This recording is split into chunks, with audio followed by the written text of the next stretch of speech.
Ons is nou al vir 'n paar weke besig om die tema uit te pak, hou die balle in die lug, praktiese wysheid vir besige mense. En julle sal waarskynlik onthou dat die eerste 2 weke, eerste week het ek gesels oor 'n teenwoordige lewe en hoe om op sekere maniere meer bewus te wees van dit waarmee die Here graag in jou lewe wil besig wees. Die tweede week het ons gesels oor heilige ritmes en op watter manier ek prakties in die loop van my dag op klein maniere heilige ritmes in my lewe kan skep. Verlede week het Rivando gepraat oor die beginsel van die Sabbat en hoe dit nog steeds vandag in ons tyd vir ons 'n waardevolle beginsel is om basies 'n 24 uur tydperk een keer 'n week te hê waar ek wegstaan van al my normale verantwoordelikhede. En dan gesels ons vanaand oor die tema rus as 'n radikale handeling. Nou, as ek nou vir jou sou vra, wat doen jy om te rus, dan wonder ek wat jy gaan antwoord. Die interessante is die meeste van ons in hierdie besige tyd dink gewoonlik dat rus iets behels wat jy plat op jou rug moet doen. So of jy moet lê en slaap, of jy moet voor die TV lê, of jy moet lê en lees, maar een of ander vorm van lê. En baie mense dink dat rus gelyk is aan slaap. Maar as ek vir jou sou vra, hoe rus jy? Is dit 'n baie groter vraag. En dit is waaroor ons vanaand gaan gesels. Nou, eerds sou julle dalk iewers van hierdie gehoor het, maar in 1929, so hierdie is nou amper 100 jaar gelede, op die 29ste September, is daar 'n baie interessante, kom ons noem dit 'n wet, ingestel in Rusland, wat hulle genoem het die Neprerivka, of die aaneenlopende werksweek. So, dit was Josef Stalin se briljante breinkind, dat hy gedink het, dis 'n great idee, om seker te maak dat geen fabriek ooit tot stilstand kom nie. So, wat hulle basies in die hele Sowjetunie gedoen het, is hulle het mense in 'n werksweek ingedeel waar hulle nie meer 'n rusdag gehad het nie. So, hulle het dit so seker gemaak dat die stelsel wissel. So, eerds kry jy 'n werksdag af, so jy het 5 dae, 1 dag rus, 5 dae, 1 dag rus, 5 dae, 1 dag rus. Maar nou is die dilemma gewees dat in 'n gesinsstelsel sou byvoorbeeld die pa begin op 'n spesifieke ritme en dan sy dag af, sê nou maar hierdie week op die donderdag. En dan is die ma se dag af op die Saterdag. En dit het daai sosiale stelsel van daai gesinne in 'n absolute chaotiese warboel gegooi.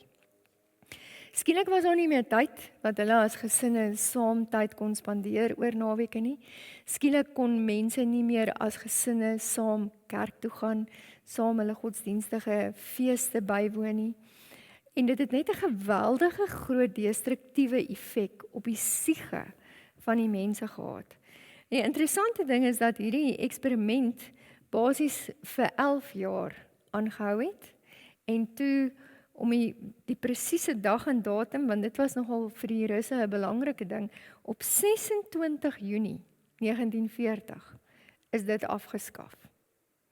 En die rede daarvoor was doodgewoon dat mense nooit meer kans gehad het om gesamentlik en gemeenskaplik tot rus te kom nie. En die geweldige destruktiewe effek wat dit op ons, of op daai samelewing gehad het. Hierdie beginsel van om op 'n gereelde basis te rus, is iets wat ons so oral in die Bybel vind. En dan baie spesifiek, die ou pragtige teks in Genesis, waar die verhaal so beskryf word, op die 7de dag was God reeds klaar met die skeppingwerk, en het hy gerus na al die werk wat hy gedoen het. Hy het die 7de dag as gereelde rusdag geheilig, want op daardie dag het hy gerus na al die skepingswerk wat hy gedoen het. So hierdie mooi beginsel dat God dit inbou in die ontwerp van hoe ons julle stelsel saamgestel is om te sê, rus is nie 'n onafwendbare noodwendigheid nie. Rus is deel van hoe ons gemaak is. Dis hoe dit hoort. Rus is veronderstel om 'n goeie en 'n lekker ding in ons lewe te wees. Baie van ons sien nogal rus amper 'n bietjie as 'n straf. Veral as 'n mens jouself in 'n fase in jou lewe bevind of in 'n tyd in jou lewe bevind waar jy die heeltyd moet produseer. In ons kultuur word slaaponthouding en leë engines so half as die norm aanvaar. Baie van ons leef volgens hierdie tikkende horlosies en sperdatums. So ons leef van die een sperdatum na die volgende. En baie van ons het die ervaring van 'n voortdurende toestand van uitputting. Dat ons net nooit regtig op 'n manier diep rus nie. En die implikasie daarvan is dat ons eintlik op 'n diep vlak ook onvervuld voel. Ek dink nie ek het nodig om in detail in te gaan oor die effek wat so 'n potensieel chaotiese lewenstyl op 'n mens se familie en verhoudings kan hê nie.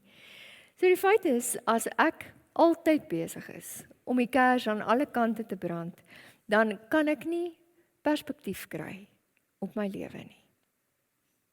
Ek weet nie wie van julle dit al ervaar nie, maar as jy dit nou kan regkry, om nou eers vir 'n naweek weg te gaan, en jy slaag daarin om jou rekenaar by die huis te los, en jou selfoon vir 'n hele tyd nie eintlik deel te maak van jou lewe nie.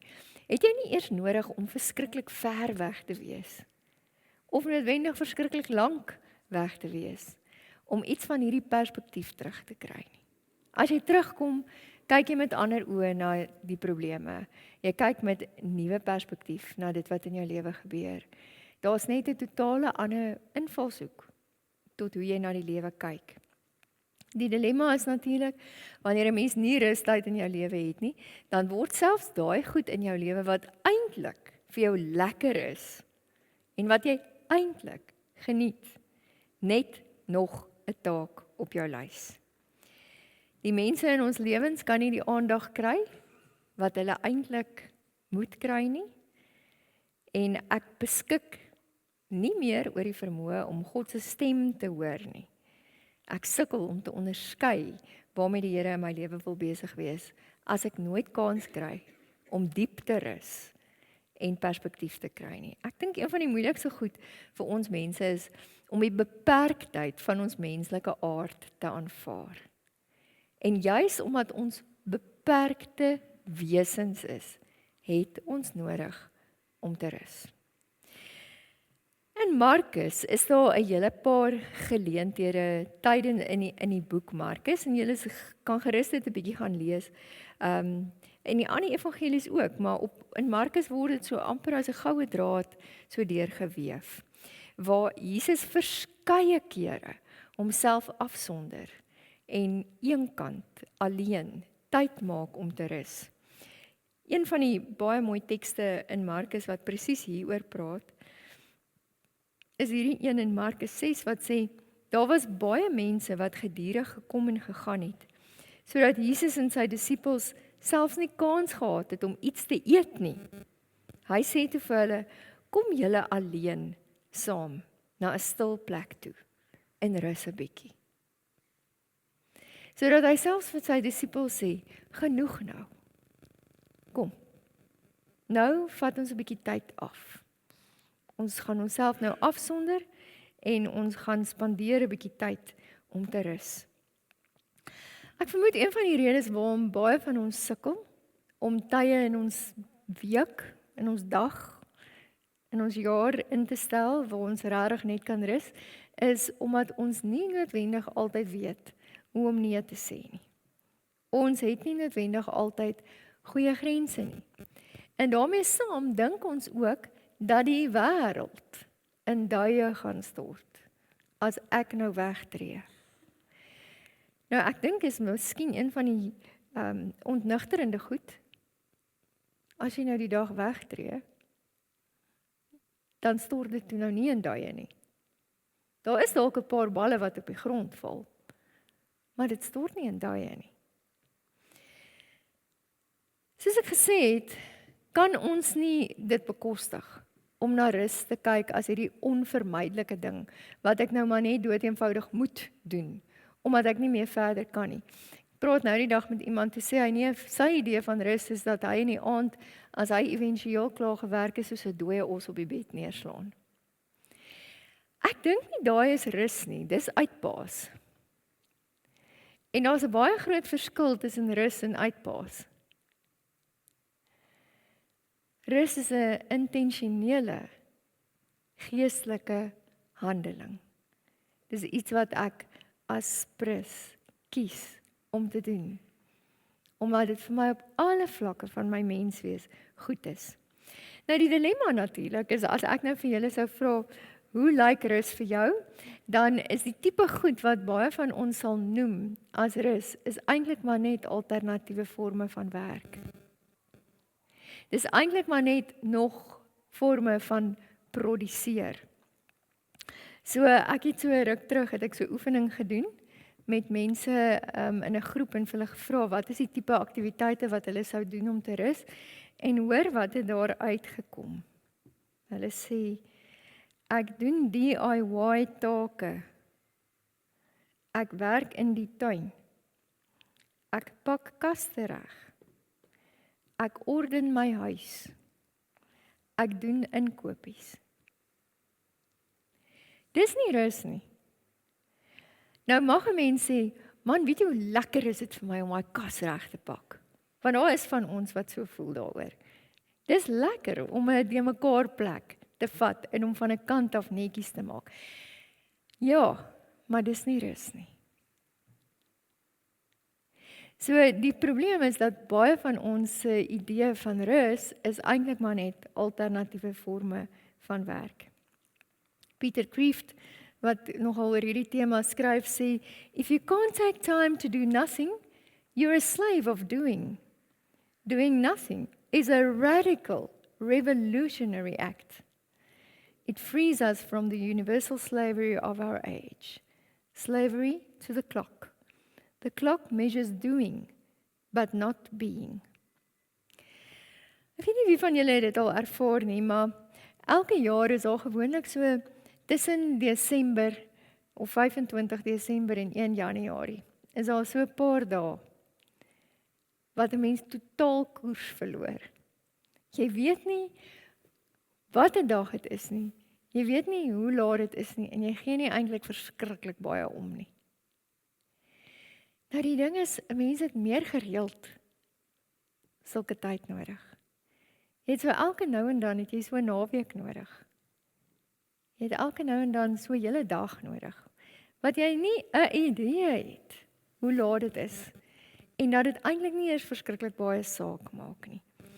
Op 'n ander plek skryf Peter Kreeft, we are meant to live sane lives that partake of a deep and playful, holy leisure. There's enough time in each day for all that God requires of us. Meeste van ons sal sê, is nie, jy weet nie waarvan jy praat nie. And part of what he requires is rest. So settle in and breathe deeply of his gift of rest. Nou, ek dink as mense in gesprek tree met Peter Kreeft oor hierdie opmerking, dan sal party van ons sê, joh, nee, jy weet nie hoe gaan dit in my lewe nie. Ek het regtig nie tyd vir hierdie rus ding nie. Maar baie interessant, as 'n mens nou gaan kyk na die navorsing wat hulle doen oor slaap en breinfunksionering, dan is een van die goed wat ek nou baie onlangs gelees het, sê, ‘n mense optimale breinfunksionering is in die oggende tussen 4 en 8. So ek sê nou nie, jy moet 4 uur opstaan nie, maar jou brein funksioneer optimaal in die oggende van 4 tot 8. En dan, soos wat die dag aangaan, neem dit af. In die middag tussen 2 en 6 is jou breinfunksionering 50%. Vanaand tussen 9 en 12 is jou breinfunksionering 20%. Nou, dalk is dit nie waar van alle mense nie. Maar ek vermoed is waar van die meeste van ons. En die probleem is dat ons hierdie ding so omkeer, dat ons die optimale tyd wat ons sou kon hê in die oggend, wat eintlik die beste tyd van die dag sou wees, dat ons gedaan wakker word. Nou, ons gaan nou 'n bietjie daarop ingaan. Ek dink as 'n mens fisies moeg is dit een ding. So, ek sê, as jou lyf moeg is dit nie so moeilik nie. Jy kan dit redelik afslaap in 'n paar dae, paar nagte se goeie nagrus, kan jou min of meer regkry. Maar as 'n mens emosioneel en geestelik moeg is, dan is dit heeltemal 'n ander storie. En dan het jy diep rus nodig, wat op 'n ander vlak lê. Nou, 'n mens kan onderskei tussen 9 verskillende forme van rus. En dit kom nou hier in by hoe rus jy? Ek dink party van ons sal verbaas wees om te sien watse forme van rus is daar en het ek waarskynlik eintlik baie nodig. So die eerste vorm van rus is tyd weg van mense. Veral diegene wat te veel van jou vra. So die vraag is, wie is hulle? Die tweede is toestemming om niemand te help nie. Joe, dis al 'n bevrydende ding. As jy niks vir niemand hoef te doen nie. Derdens, om iets onproduktief te doen waarvan net jy hou. Niemand anders hoef daarvan te hou nie, niemand anders hoef te dink is oulik nie, en dit hoef by absoluut niks uit te kom nie. Om jou siel, daai vryheid te gee. Die vierde is om 'n koneksie te maak met kuns en met die natuur. Nou, jy sal dit waarskynlik ervaar, maar die oomblik as mens op 'n diep vlak met die natuur en met enige vorm van diep estetika te doen kry, dan verkoop dit jou letterlik. Vyftens is afsondering, of dan in Engels solitude, om te herlaai.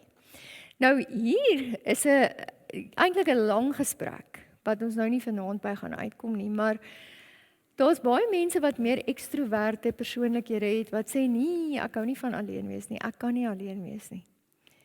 Alle mense, selfs die grootste ekstroverte onder ons, het nodig om afsondering, tye van afsondering te hê. En ek praat nou nie hier van 'n week nie. Selfs 2 ure, se totale alleen wees, kan 'n ongelooflike effek op jou hê. 'n 6de vorm van rus is 'n breuk van verantwoordelikheid. Waar jy net voel, ek het absoluut geen vorm van verantwoordelikheid wat ek nou teenoor enige iemand na hoef te kom nie. Stilte, om tot verhaal te kom, daai perspektief waarvan ek vroeër gepraat het. En dan die 8ste vorm van rus is veilige spasie.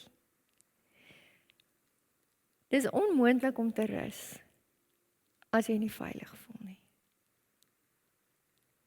Want as jy nie veilig voel nie, is jou lyf die heeltyd op high alert. Is jy heeltyd gereed om te vlug. En dan die laaste een is alleentyd by die huis. Me, myself and I.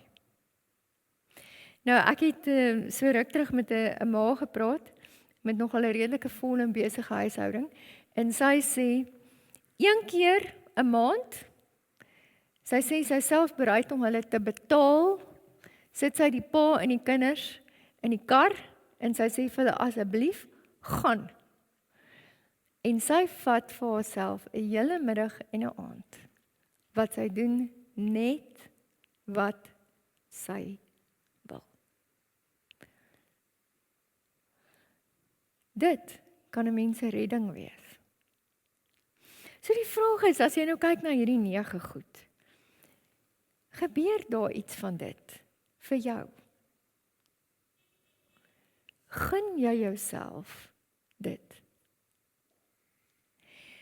En stel jouself voor, wat kan gebeur as jy jouself hiervoor oopmaak? As jy dit sou kies?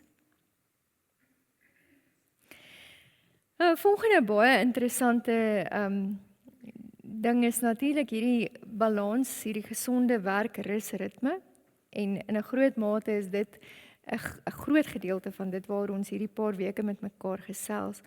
Sandra Dalton Smith is 'n mediese dokter en haar groot passie eintlik maar is rus.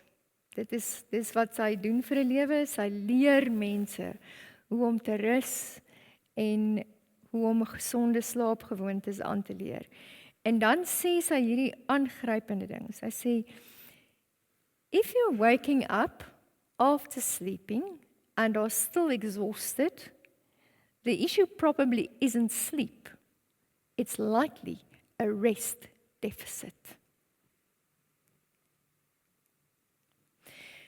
So wat sy hier doen, en ek dink is 'n baie belangrike ding, is sy skei slaap en rus. Slaap sou natuurlik 'n vorm van rus wees, maar slaap is nie 'n mens se enigste rus nie. Rus is baie meer as net slaap. Nou, ek wil julle nogal aanmoedig, ons het nie vanaand tyd daarvoor nie. Ek wil julle aanmoedig om 'n bietjie op haar webwerf te gaan rondkrap.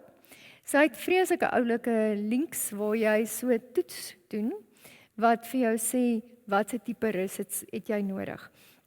En wat sy nou nogal onderskei is, en ek gaan dit net so vinnig deurgaan, is sy onderskei tussen fisiese rus, psigiese rus, sosiale rus, kreatiewe rus, emosionele rus, spirituele rus en sensoriese rus. En dat sy sê, wanneer 'n mens op 'n gereelde basis al hierdie verskillende forme van rus in jou lewe innooi, dan kan jy mettertyd begin om op 'n diep vlak 'n mens te wees wat leer hoe om 'n gesonde werk-rus balans te hê. Nou al wat ek julle net 'n bietjie voor moet waarsku is, as julle nou op Sandra Dalton Smith, ek wys vir julle weer haar naam, sodat julle dit dalk 'n nota van kan maak om bietjie daar te gaan kyk op haar webwerf. As jy nou daai toets doen, hierdie is nou die disclaimer, dan moet jy jou e-posadres invul. En daarna kry jy elke week hierdie e-pos. So unsubscribe maar net op 'n stadium. Maar dit is regtig 'n baie waardevolle webwerf. Veral as jy sukkel om iets van hierdie balans in jou lewe te leef. Nou, een van die groot dele van om te rus is natuurlik om vir jouself te sê, hoe belangrik sien ek hierdie in my lewe? Ek dink julle begin agterkom, soos wat ons hierdie paar weke met mekaar hieroor praat, dat 'n mens se spiritualiteit 'n totaal geïntegreerde stelsel is. En dat jy gaan sukkel om 'n diep liggende verhouding met die Here te hê en om God se stem in jou lewe te hoor, om met onderskeiding te leef, as jy nie erns maak met rus in jou lewe nie. Nou, ek sal nogal dikwels met mense hieroor praat, en baie mense se reaksie is iets soos, "Jo, ek stem saam, maar ek het nie tyd nie."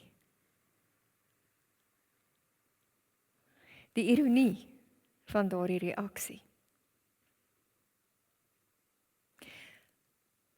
Wat gaan in my lewe aan as ek nie tyd het om iewers een keer 'n week te rus nie? Dan moet ek waarskynlik vir myself 'n paar belangrike vrae vra. En as ek op die einde van die dag 'n gesonde, heel, geïntegreerde mens wil wees, wat op alle vlakke van my menswees goed kan funksioneer, dan het ek 'n groot verantwoordelikheid om ernstig te kyk na hoe ek rus. 'n Ander komponent van rus is natuurlik dat ek nie net na my eie rus moet kyk nie, maar ook na die mense rondom my se rus. So wanneer ek 'n huis met iemand deel, dan het ons 'n verantwoordelikheid teenoor mekaar om mekaar se rus op te pas. In die heel eerste week het ek dit so vinnig genoem, en ek wil vanaand weer sê, van 'n man wat vir my sê, ek vrees naweke.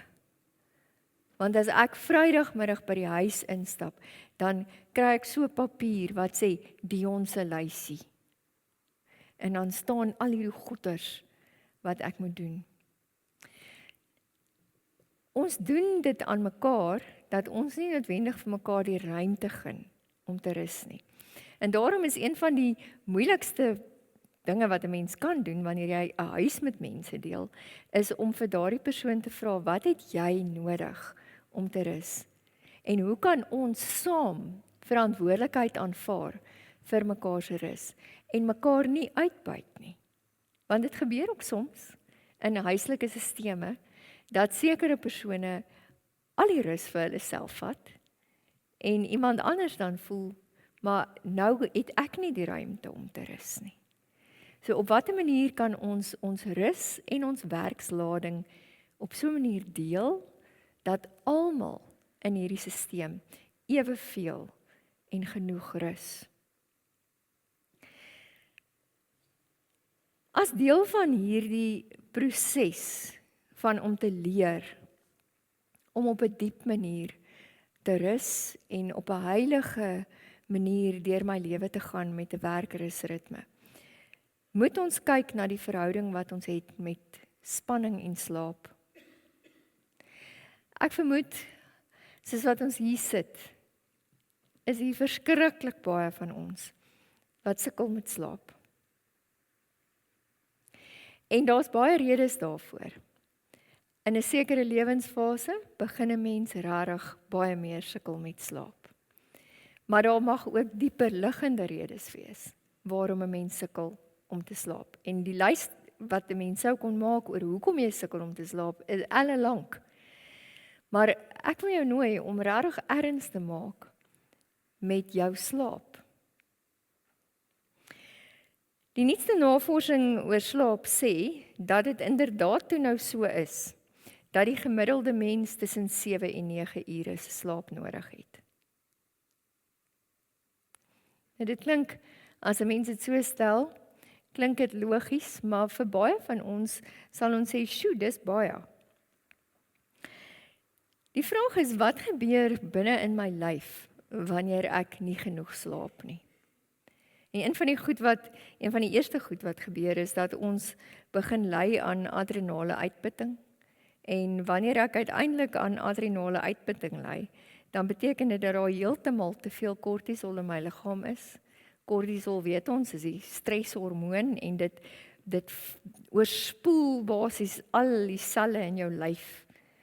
Met die gevolg dat 'n mens hierdie toksiese stelsel skep, fisiologies. Skep jy 'n toksiese stelsel waar jy permanente lae vlakke van inflammasie in jou lyf ronddra. Die uiteinde is, jy voel goor. Die interessante is, jy kan nie slaap nie. Jy sukkel om te konsentreer. Jy is ietsie grimmig, kortaf, gefrustreerd. En mettertyd begin jou liggaam ander fisiologiese simptome ontwikkel, wat sê, ek is nie gelukkig nie. Daar's baie navorsing hieroor.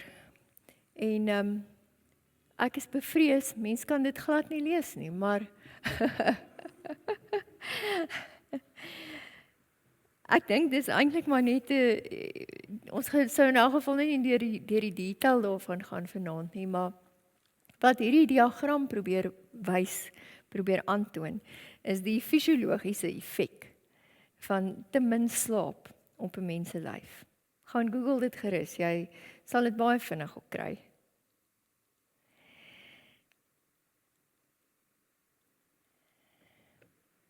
As ek 'n mens is wat wil erns maak met God in my lewe, dan is hierdie goed waar ons vanaand hier praat, nie luksede nie. Dit is van kardinale belang. En dit is iets waaroor ek eintlik volledig beheer het. Dis iets waarin ek eintlik keusevryheid het, waaroor ek sekere verantwoordelikheid sou kon neem.